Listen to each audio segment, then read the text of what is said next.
Well, once again, it's time, my friends, for another meet and greet. We're Southern Fried and nationwide, so hang on to your seat. Look around, here's what I found. I guess you'll never know what you'll see on the Southern Fried Podcast Show.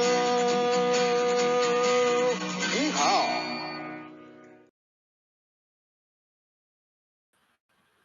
Yeehaw! Hi there, Dave. How are you doing this evening?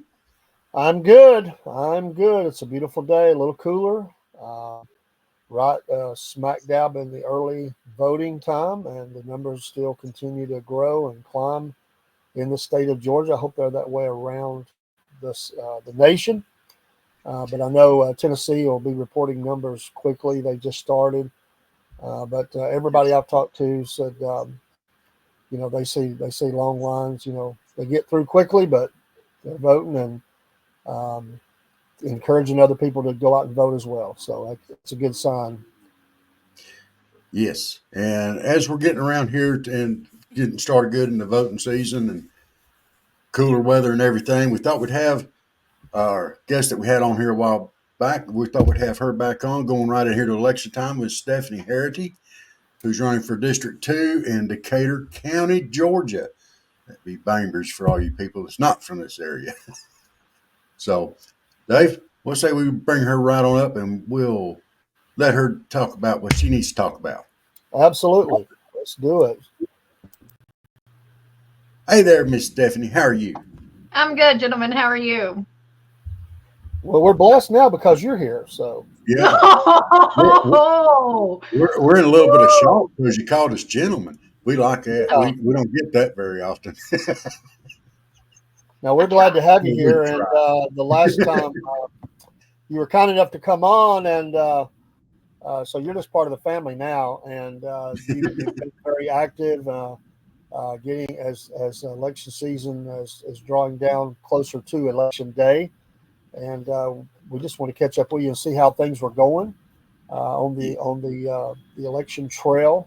They call that the shaking hands and kissing babies. That's what they always used to say. So I don't know if that happens anymore, but that's what they used to say. When I was a kid, I remember with my dad, and you really did have to walk through the gauntlet of politicians, and I loved it because they would be giving you, they were 150 yards away from the precinct, but I got pens and candy and badges and everything else. It was like Christmas or something. I thought, this is cool.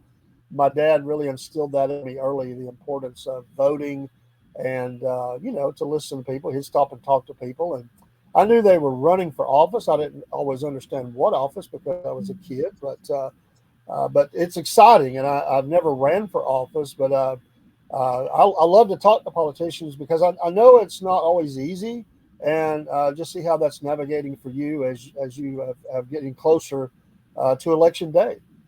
Yeah, it's been interesting. I mean, you kind of start this eyes wide open of you don't know how it goes, or at least I didn't.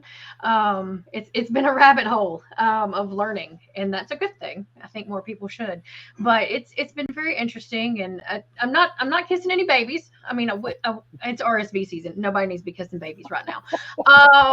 But I definitely meeting people, and more people reaching out and wanting to meet me and talking to me, which has been amazing.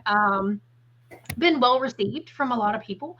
So that makes me, I don't know, it's very humbling in a way, because these are people you've never met in your life, and they want to know who your parents are and who your grandparents are, and it wraps all back around and it becomes a small world. And but they can actually agree with some of the things that I'm talking about or that I want to see, and just kind of wanting to see what changes I would like to see with the county, or what I'm most worried about. So it's been a humbling experience. And I was telling Robert earlier, I was like, it's weird and amazing, and I don't think there's words for it because I voted early.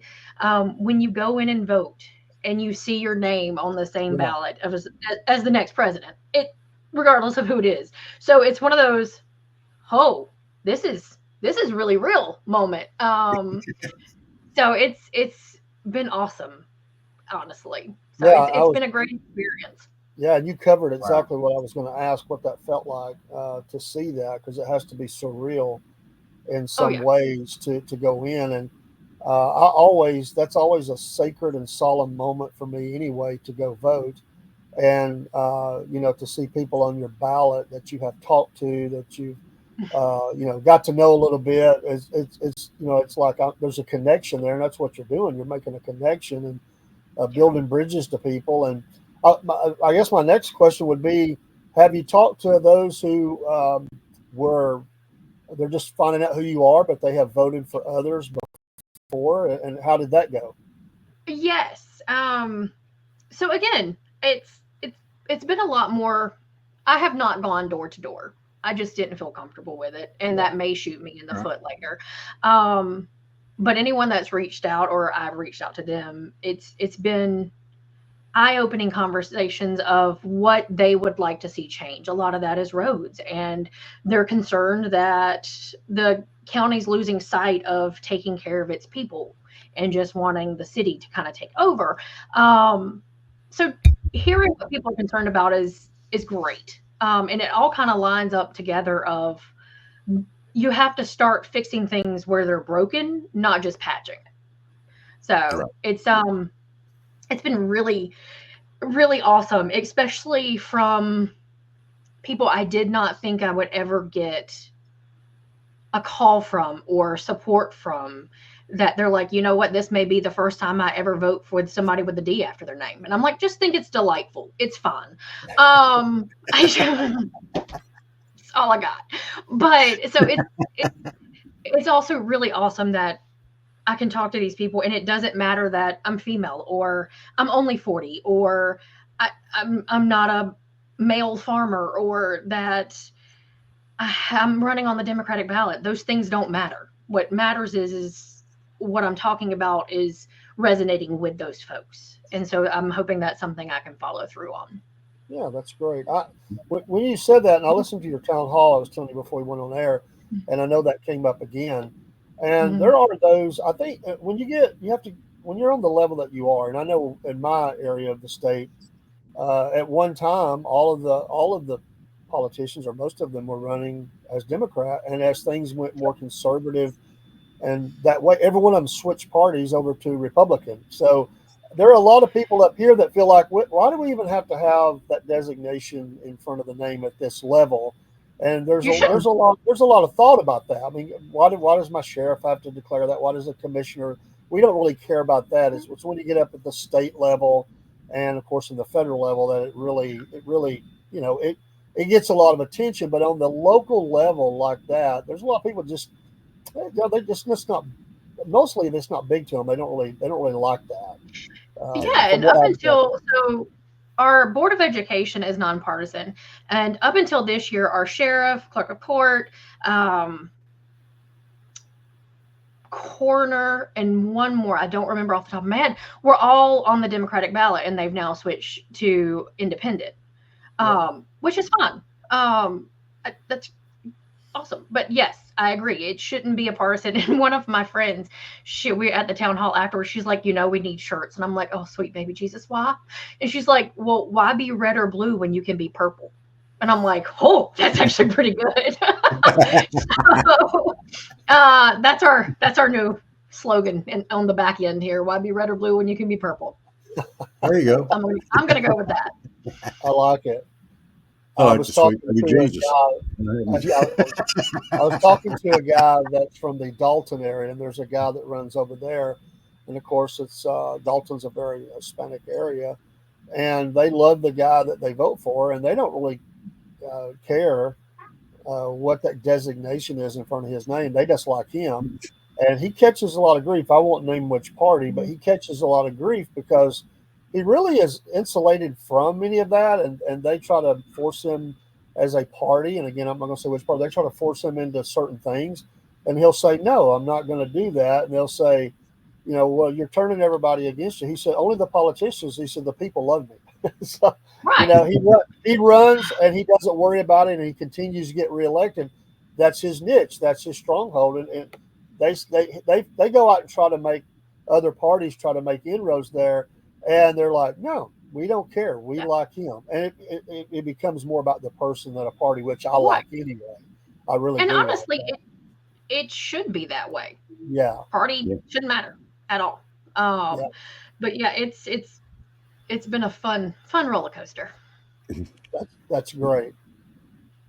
Well, win or lose, what's going to be the biggest thing you're going to take away from your campaign here? Ooh, win or lose. I tried. I tried to do something. I tried to make a difference. And that's really all you can hope for at the end of the day. I had some friends go, hey, can we throw you an election night party? I was like, well, that will be just kind of sad if I don't win the seat. And they're like, no, that just means you're surrounded by the people that are in awe that you actually tried to make a difference. And I'm like, I have smart friends. Yes, you So do. yeah, it's I can't say that I didn't try. And that's probably Yeah. the biggest thing I will take away.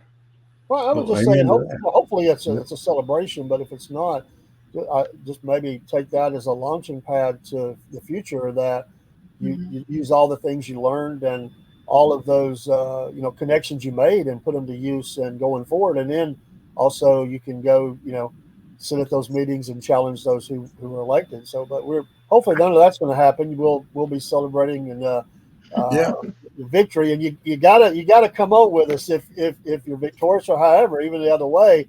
But we want to, Absolutely. if you're victorious, celebrate with us. We will be. We're hoping I'll be getting in late from the precinct headquarters as we handle everything. But we're going to be on. We've already decided we're going to be on election night, so it'd be late. Yes, so we are. give us a holler. We're going to stay on as long Definitely. as we can stand it. Yeah, absolutely. So, And we would pop in no matter what. We'll be live, so just pop in. Yeah, and one of we're the things, doing a lot of stuff live now. one of the things we would say is that and if you're elected or whatever, just you want to just send us a message, a text, or something. Let us know. You come in our chat and say, hey, Stephanie, I'd like to come up for a minute. Doesn't matter what our program is, we'll pull you up and let you have some time. Anytime. So we're committed to that. Awesome. So, but on election night, I'll probably just go ahead and shoot you a link, and that way you can just pop in. Win, lose, draw. Just willy-nilly it. I like it. Yeah. We can do it. We like to have a little fun on here, but what is something that you've been asked that you thought it wasn't even a political question? Have you had anything crazy asked of you? Like, like you never know what people are going to ask. Not even that it was bad. It was just, wow, okay. I wouldn't interesting. expect that. Yeah, not really. Everything's been pretty on point. Of like the biggest things of why are you running? What do you want to run for? What made you run? Monkey farm has come up a good bit. Sure. But yeah, no, everything's been pretty on point, which is, I mean, I appreciate, but now I don't have any fun stories. Dang it, Dave. Well, I'll you tell you stay what. in politics long enough, you will. So you'll have Yes. to bring it to us. I mean, I have heard a lot of like stories, but no questions. But yeah, some folks get on the phone and they just want somebody to talk to, and that's perfectly fine. But yeah, but again, I'm a massage therapist by trade, so people will get on my massage table and talk all day long. So those stories I've got. But no, as far as questions go, as far as political go, they've stayed pretty on point, which I've been pretty impressed with. Well, how about your business? You mentioned that. Go ahead. Yeah. I'm sorry. Since you brought up your business, how does that affect? Is there any effect on your business? People coming in, are they, your customers aware of it, positive about it, or how has that, worked for you? And being a small business owner and also running for election. So one of my things is I've always, as a business owner, I've kept politics and religion out of my business, just because I want anyone and everyone to be able to walk in and feel like they're welcome, and it's basically a neutral space. So like, yes, I do have a sign outside of my office, but they're for pickup because people can come by and grab a sign. Still have about 8. Come get some signs. But it's if people ask me, I will tell them. And most of my clients I have been seeing for, I think my oldest client, maybe 13 years. So these are people that I've garnered relationships with, and they're basically part of my family at this point. But so yeah, if someone wants to discuss it, I will. If not, I will leave it alone. Most of the questions are, "Hey, how's the campaign going?" Or "What do you know, what's going on this week?" But I kind of leave it out more. It's also why I haven't really approached a lot of businesses to put my sign up or have cards out, because it's one of those things of, I don't want you to lose business because someone sees you supporting one thing and they believe another. I mean, it's, to me, you don't. So yeah, I have some businesses that have reached out and be like, "Hey, can we put your sign up?" Absolutely. But there's not any that I've gone to, just because I don't want to do no harm, I guess, in that relationship. Well, What about? Go ahead, Robert. no, go ahead. Now, I was just thinking, what about Chamber of Commerce as a small business owner? Do you go to those, and has that have an opportunity for you to network maybe through the chamber? So I am not a member of our Chamber of Commerce. Just reasons. Word of mouth in Bainbridge to me has been the biggest growth factor as far as I have been here. So yes, I could make some more connections, but it's one of those things of, is it worth your time, the cost, and what you're going to get out of it? And for me, yes, our chamber is fantastic. They do great things.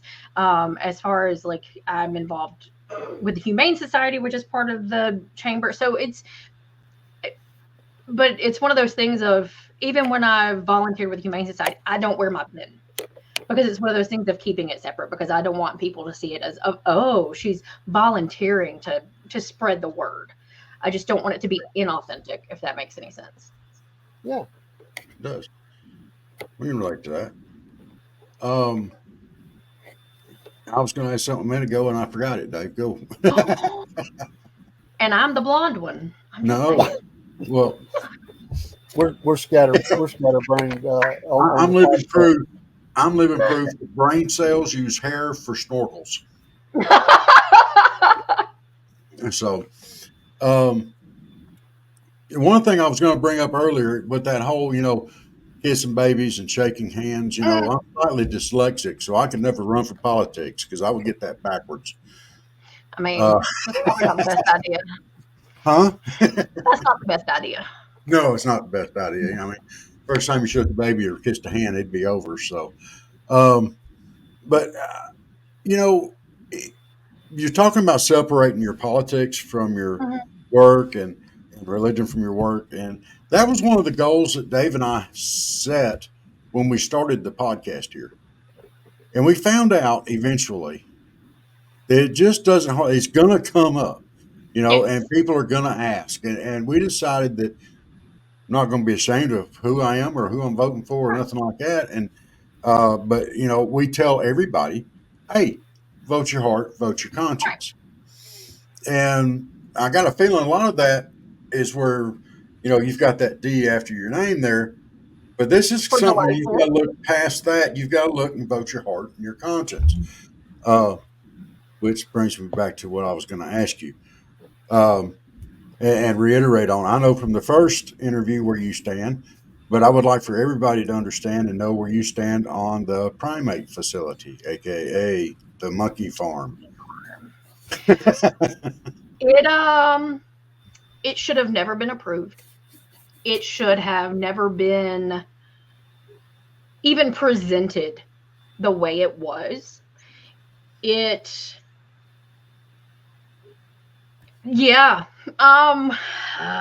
to be nice about this. We don't ask necessarily that you be nice, just be politically correct. So let's see. So yeah, it should have never happened. We always are. It should have never. Robert. From the top to the bottom of when they gave the business proposal, the way it went about, the zoning that it is in, the workaround that was given, the bonds that were available, none of it should have happened. And it should have been caught when Rick McCaskill presented it. Okay. And the fact that it didn't then tells me that the board for the Development Authority either can profit from it or don't check behind their main guy. Well, that board then answers to the city and the county. So then it goes up a chain. Those people can either profit from it or they didn't check behind him. So either way, they're not doing their job. And to me, the buck stops at the top. Yeah. You fix it at the top and then it trickles down. And it's slightly agitating for me to see that it got as far as it did and it has caused so much damage that it has. Especially as far as us as taxpayers go, because we're going to be the ones paying the legal bill. And don't get me wrong, I grew up on a poultry farm. We had 8 chicken houses. That was my summer job. It was not great times. I'm just telling y'all. I'm glad I don't have to do that no more. I get husbandry. I get raising animals. I understand the need, but I also understand that it has to be done correctly and safe for the economy and your plain out land. Like, you're going to destroy your land and your drinking water for what? Yeah. So I'm slightly passionate about it, if you couldn't tell. There's some bad words in there in my brain, but I'm trying to match y'all's gentlemanliness. But yeah, so no, it should have never happened. Okay, let me ask a follow-up on that. You know, we talked about these bonds and stuff that they had that they were willing to put out. Now, as county commissioner, I don't know what the county commissioners would have any say in this, but those bonds, should they not be applied directly back to the citizens in the county, i.e. through road repair, road work, stuff like that? If they're willing to spend it to get the monkey farm in there, why can't they spend it on their own citizens? Well, even take it a step further. Can those bonds be applied for and used to open businesses in town? Yeah. So if you're willing to give $57 million of tax cuts to an outside company, okay, so can you give $100,000 to a person in town? And what process do they need to go through that? I mean, on our millage rate, on your property taxes, there is a line item for these bonds. Okay. That is how they get paid. So you as a taxpayer, if you own property, you are paying for it. So to me, if I am willing to pay my property taxes and put the money into it, I, as a citizen, should be able to apply and get the same benefits. Yeah. So it may not be in that scale, but I can tell you when I was starting up my business, I mean, yes, I had help from my family, but it was struggle bus until that booger got moving. But yes, I don't know the answer to if it can be. Should it be able to be? Absolutely. Okay. And see, I understand some of those struggles with small businesses. Dave, tell you, way back in the day before 9/11, I had a fish store, like saltwater, freshwater, tropical fish. Me and a buddy of mine, we started up, and it was a struggle. But we worked at it, and next thing you know, we had to move to a bigger location, and then next thing you know, we put out one of the biggest orders we ever put out, and we had 9/11. And fish don't sit at the airport very well. But, you know, it is what it is. But, you know, it's a struggle getting started, and even a hand up at that point in time would be so beneficial. You know, just cut back on their taxes a little bit, give them a tax break. And they don't do it for regular small businesses hardly, but they'll do it to get these big guys to come in. I think all that should be earmarked for local business. Now, I know our downtown development has some grants you can go through or tax breaks, but I would like to see people be able to go through the same process and get some of that bond money. Like, even if it's not paying half your taxes or property taxes or income, something. Yes. it would help immensely. Yeah. Because every penny counts at that point, especially for these small guys, especially as bad as the economy is right now. As bad as the economy is right now, and they're talking about forking out that kind of money. Oh my goodness. For something that's not really going to be that beneficial to the town and the county, then they've got the money to put it into their citizens, into their people, Absolutely. and help them out. I mean, And I'm in growing up, and we own a restaurant here in Bainbridge, and growing up, you basically I learned you either take care of your people, and your people take care of you. They come first, and then absolutely, after that, everything else will take care of itself. absolutely. And see, I had to meet my granddaddy had the meat house over here, so I grew up doing that here in Talkwood. So I mean, you take care of your customers always, and Mhm. it's not just your customers you take care of. It's your friends, it's your neighbor, it's family, it's distant family, It's everybody. everybody. So, Yeah. and yeah, you take I care of will them. say one thing though. This has definitely made our community come together more, and that has been amazing to see. Yeah. I say that's one of the things I've heard David preach on there or talk about. Out of bad things, a lot of times good things will come out of it. Yep. And this was a horrible thing to have to go through. Has there been a court decision handed down on that yet? Last I heard, No. it was supposed to be any day, and that was a So month ago. the last court decision that came down was from local. So we have the citizens versus the city of Bainbridge, right? And then we have the Bainbridge versus Safe for Human Medicine. So Safe for Human Medicine filed to interject into the Bainbridge versus citizens, or citizens versus Bainbridge, and they won that. So Safe for Human Medicine can now give their side of why it's okay. Okay. And to me, that also shouldn't happen because quit getting out of other people's business. Anyway, but no, it's still up in the air. And that I could have wrong information, but that's the last thing I have seen. So it is still stalemated, and at the end of the day, from what I understand, it's not if they can come or not; it's if they get the bonds or not. So even if they Right. don't get the bonds, they can still build. Well, I think Mr. Gordon, is that his name? Gordon Rogers. I knew I had his name right here. I think Mr. Gordon Rogers is saying before they can build, there's permits that they have to get, Mhm. and that's going to be a long road to hoe. I think, Hopefully. being as close as they are to the Flint River. What was they? You know, I don't know why they'd want to come if the people don't want Because they need somewhere they can go, and they've already been promised they can. them.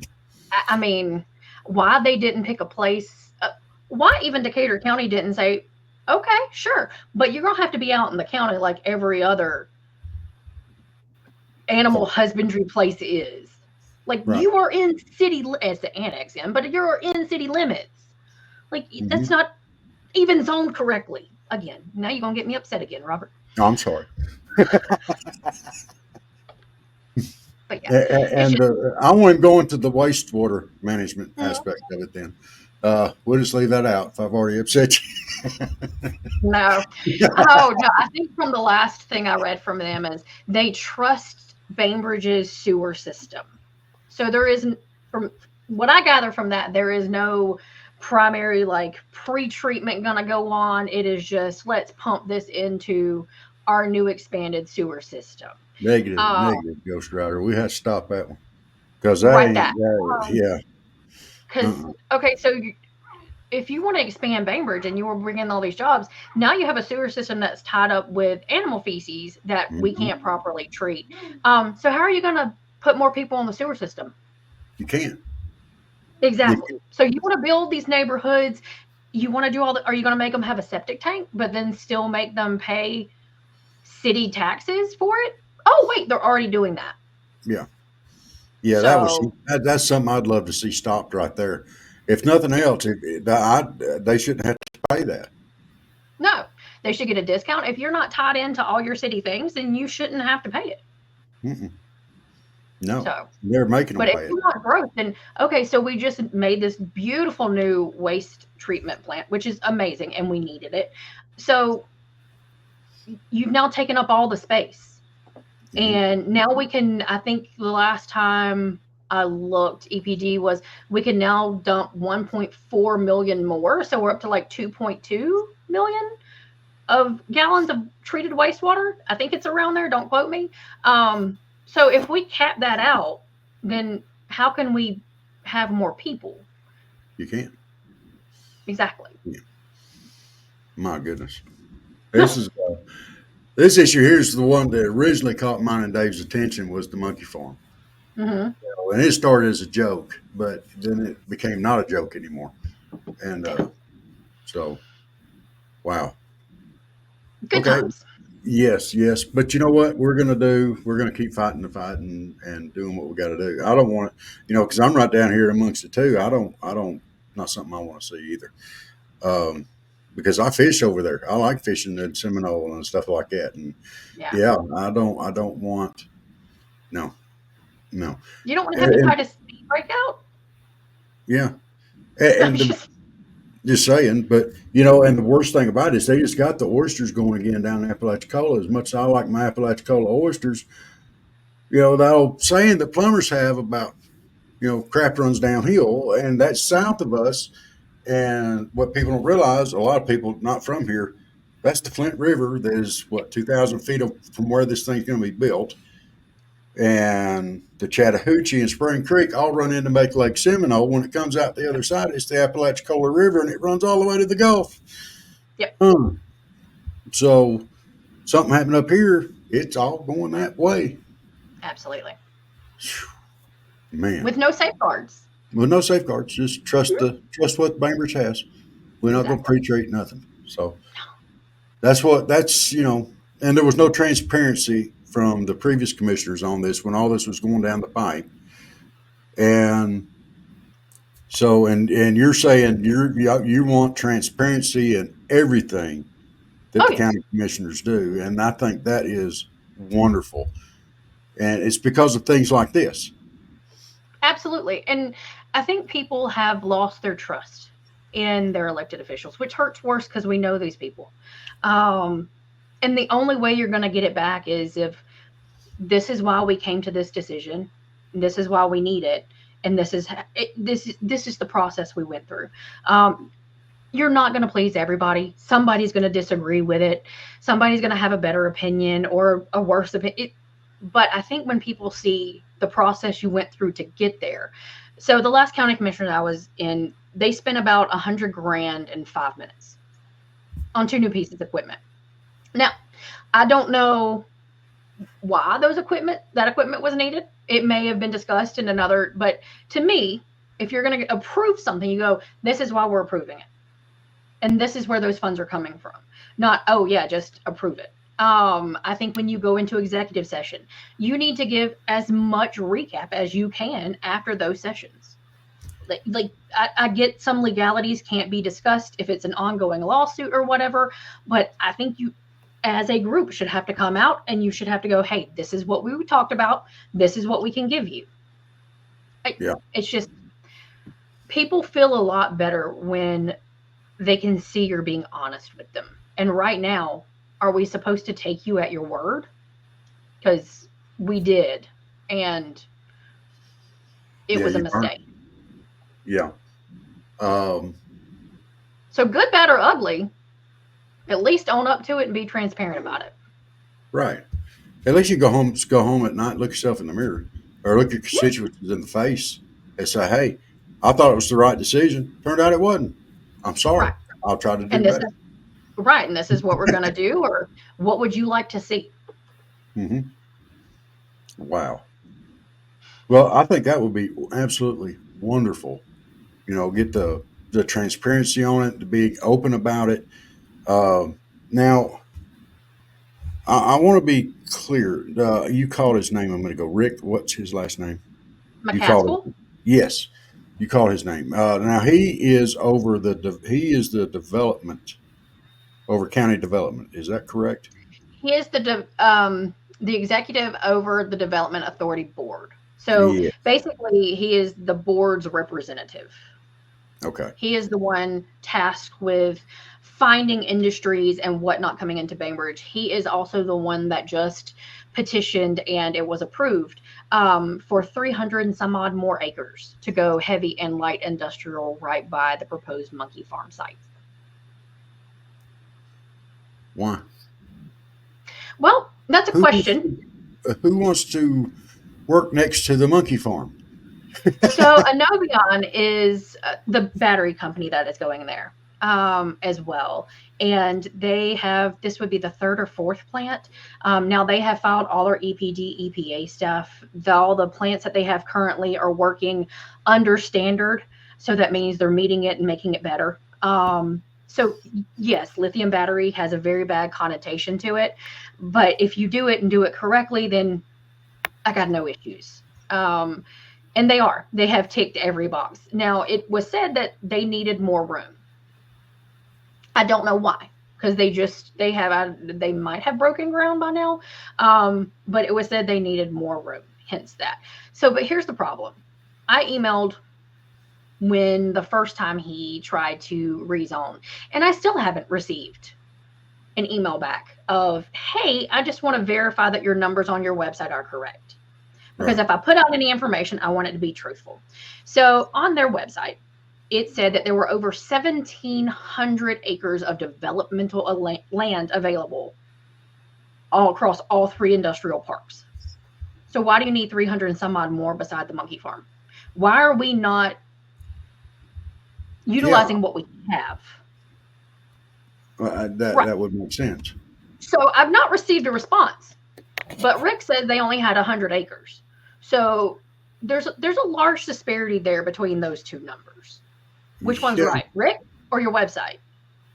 Yeah, that would be the very next question.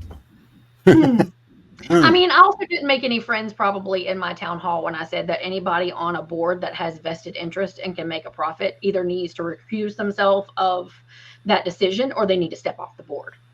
Absolutely. So I'm probably didn't make any friends there either, Robert. But that would go along in with transparency. You know? It would. Oh, yeah, it would. You got to be transparent about it. You got to be open and honest about it. If you're going to do it, do it. And if you're not, I mean, the whole transparency thing can't be halfway or it's not transparent. It's got to apply to everything. It's got to apply to everything equally. And, let's be transparent. If we're going to be transparent, lay our cards. I have a serious issue with the executive stuff. With the where they all go behind closed doors. I've seen them do it before. I hate it. It's public business. It's our taxes. I know there's lawsuits and stuff, but if it's not a lawsuit or something, they got no business going behind closed doors and making those decisions there. It needs to be open, and people need to understand what's going on. We have a right to understand what's going on in our community. We do. I mean, ultimately, at the end of the day, we have elected these people to represent us.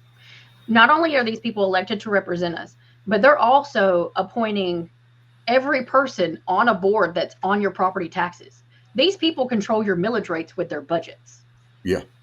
Except for your education system.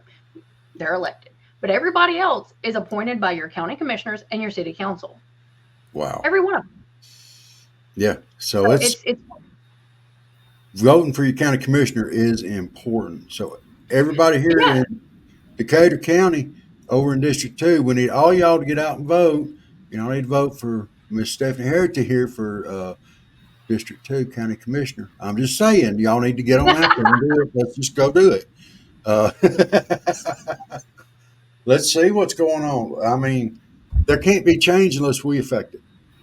They're absolutely, because objects that are not in motion tend to stay sitting still, and we want to kick this thing up and get it rolling. I mean, well, the thing is if I don't meet your expectations, vote me out. Yeah, absolutely. Give me a chance to get there. Yeah, and good things come from chances. Hopefully. Well, Miss Stephanie, I am so glad that you jumped on here with us tonight, and we're rooting for you. And Well, like we said, we're going to be on here election night live. So come I'll on hop in in at here some point. Absolutely. while y'all are celebrating. Y'all just pop right on in here. We'll celebrate with you. I like it. Yes. Dave, you got anything else you want to add? I Or you just want want to to add ask. to I just want to that? ask if the local press had reached out to you and done any, you know, press with you that they've released local paper or TV or anything. Yeah. They have not. And that's been slightly disappointing. I did submit my event of my town hall. Unfortunately, they did not print it. So the Oh, only local um, coverage I've had was the PX, and that's because I put in an ad. But unfortunately, no, our locals have not covered anything as far as local election goes. well, we're local. We'll cover you anytime. We're local and for. I'm right here with you. So, I mean, you're welcome on here anytime. And Fantastic. so, I got Dave. That was a good question. I can't believe that. Why wouldn't hmm, did they So give you a yeah, reason why? well, no. Our Who, local who paper hasn't contacted me at all. I mean, that kind who's of thing. So what's the local paper? What's the name of it? the Post Searchlight. Post Okay. search light. Mhm. Yeah. Uh, hmm. So yeah, I if think you've seen there's anything that's been paid to put in there, and that's, but yeah, no, none of that's happened. Okay. wow. So yeah, it's all been social media, or as a candidate, you reach out, or you guys have me on, and ask me about my biscuit preference. Yeah. But but yeah, it's all self garnered at this point. Okay. Okay. Yeah. Well, So They should at I least, would have loved to see more coverage, honestly. they should have at least done a Q&A with you about your Mhm. platform and give you a chance to introduce yourself. So I think they yeah, yeah, should have done it with all of us. absolutely. yeah, absolutely. Hmm. That's disheartening. Okay. Well, I have some questions for Post Searchlight now. We're gonna reach out. We're gonna reach out I love because it. We they should have will. asked you. They should have done something with you. So Yeah. that's not proper press coverage right there. You at least want to at least have a introduction of someone that's Mm. running for office. So that's sad, really. Yeah. Hmm. Yeah. Well, we'll see. You went going out there and win this election anyway and rub their nose in I really. it. And you can be like, neener, neener, neener. You should have I talked to need me. both of y'all to come to my district. I'm just saying. Well, Dave's in North Georgia and I'm down here in Colquitt. So, I mean, I can't vote twice. I'm going to have to vote for mine. I do love the comment that you made about living on a dirt road. Mhm. Said that once you got moved, that you couldn't wait to get moved off one, and once you got moved off of it, you wasn't ever coming back. Yeah, I Been like fighting that. mine for 4 years now. Mhm. I figure We'll since get I made that statement, I will probably end up back on a dirt road at some point. to I we'll like it. get to it. You got to be patient. We'll get to it. Well, Miss Stephanie, thank you very much, and we're so glad that this time's coming up, and we're glad that you got the excitement of seeing your name on the ballot, and Absolutely. absolutely, and we're looking forward to election night, and we do expect to hear from you, and we're going to see a big celebration behind you. Perfect. Cool. Thank you, Miss Stephanie. We appreciate it Thank so you. much. David, you Thank got you so anything much. else? No, that's it. All right. Just wish you well. Wish you good luck and a whole 9 yards, and we'll be praying for you. I We'll throw like that it. in there too. Always. Good deal. All right. Thank you, man. Well, if you'll hang on just a minute, we'll do some wrap up here in just a second. Perfect. Well, once again, it's time, my friends, for another meet and greet. We're Southern Fried and nationwide, so hang on to your seat. Look around, here's what I found. I guess you'll never know what you'll see on the Southern Fried Podcast.